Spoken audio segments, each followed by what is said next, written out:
All right, let's get going here. Going back to cardiovascular, all the way back to the heart. We start with the heart that pumps blood into the blood vessels. What you got to know here, identify tissue, cardiac muscle. I might have you identify one structure here, the intercalated discs, all these vertical black bars.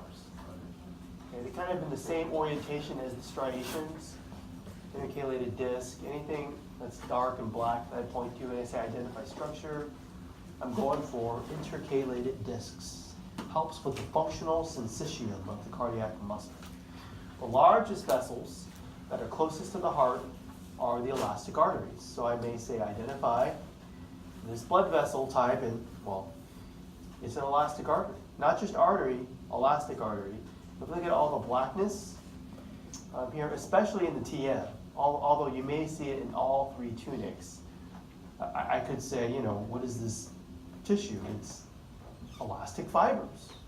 Let's remember our layers, the three tunics. If I point to the innermost part here, I'm going for tunica intima. If I go like this, tunica media. What about this? What do you think? Tunica adventitia. So, in this tunic, you should be able to recognize, if I say identify black fibers, elastic fibers. If I say identify the red fibers, smooth muscle cells, or smooth muscle. For the tunica adventitia, you do have elastic fibers there. I don't really see any. I see mostly collagen in this image. And I see small blood vessels here, which are vessels of the vessel, and it's the vasovasor. Yes. This is a close-up picture of vasovasor, and in higher magnification, I see better the black and the red, the elastic and the smooth muscle. Moving on, that's an elastic artery. As arteries branch out, you get muscular arteries. This is the artery. That's a large vein. Okay. There's large veins and small veins, and those terms are used, so you can't just say vein. Let's call that one a large vein. Let's call this one a muscular artery. Notice the TM. The TM here is more pink. The TM in an elastic artery is more black because of a higher elastic tissue content. Okay? Be able to recognize all three layers of the muscular artery. TI, TM, TA. I'm using abbreviations for, presentation, but write it out. Okay, well, if I have you identify structure, that black squiggly elastic waistband is the internal elastic lamina.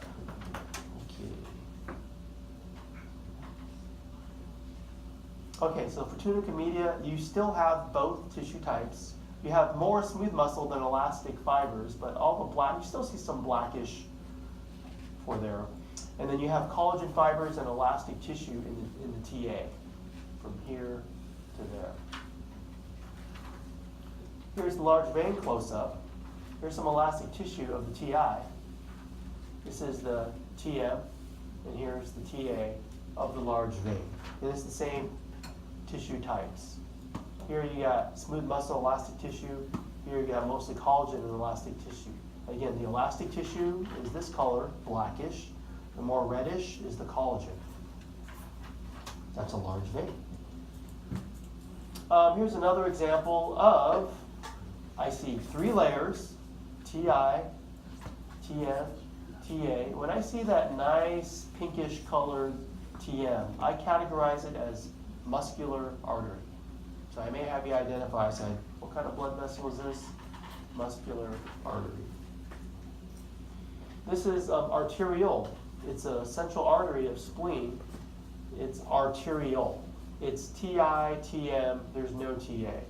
And the TM is just a couple few layers of smooth muscle. That's what you see there. So remember that image as arteriole. This is white pulp surrounding it of the spleen. Here's a rat testes slide. I see three layers. TI, TM, and a little bit of TA. If it's got three layers, it's not an arteriole, it's a muscular artery. Just remember an arteriole only has a diameter, it's really small. And basically, look at the diameter here. There's all these red blood cells in here. It's too big to be an artery. It's got all three layers. So muscular artery there. This is it's called the rat testes slide on the study guide. Here's a capillary. It's got one layer, just TI in the basement membrane. There's no other layers. And at the narrowest part is barely width for one red blood cell, so that kind of fits the definition of capillary. Okay. So this is that same capillary on the rat testes slide. Let me go to liver. Here's liver. So here's a lobule, and all the hepatocytes, they kind of are oriented towards this center. That blood vessel in the center is a venule. Okay.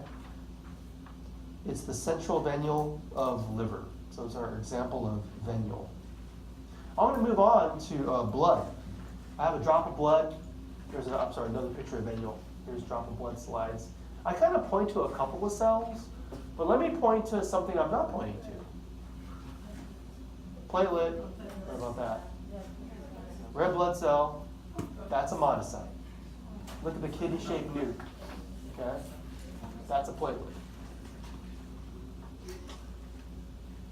I see bilobe nucleus here, not so much here, but I see red granules. Eosinophil with the red granules.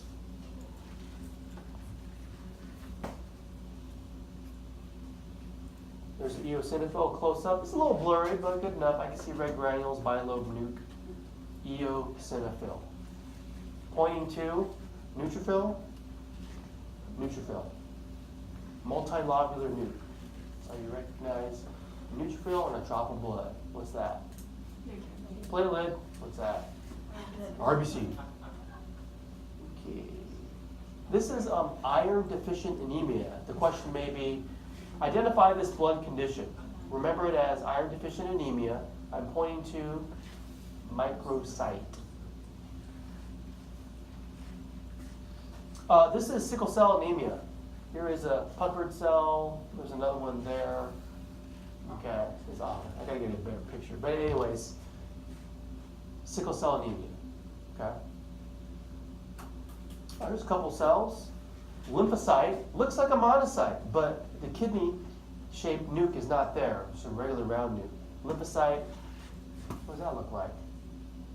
Bilobe, red granules, eosinophil. Okay. The histology quiz coming up also includes respiratory stuff. I haven't covered that yet, so I'll wait. So for today's activity, it'll just include, I just chose 6 things from what I just presented. So when we come back from break, I have some checkout sheets for you. You can work in groups like last time, and we'll have a microscope lab. So take a 15-minute break.